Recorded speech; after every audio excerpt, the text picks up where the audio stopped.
Good day, everyone. Learn how to change the wallpaper in any Android phone the easiest way. So, to change the wallpaper in Android phone, we need to go to the settings, and all settings have the search option.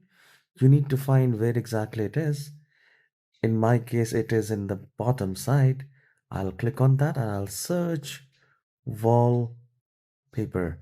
You will find wallpaper in style, wallpaper service, change wallpaper. So I'll just simply click on change wallpapers.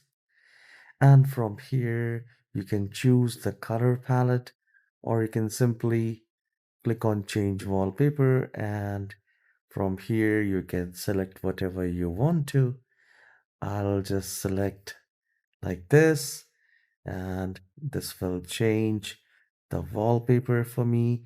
I just have to click on done from the top, and we have successfully changed the wallpaper of home screen and the lock screen.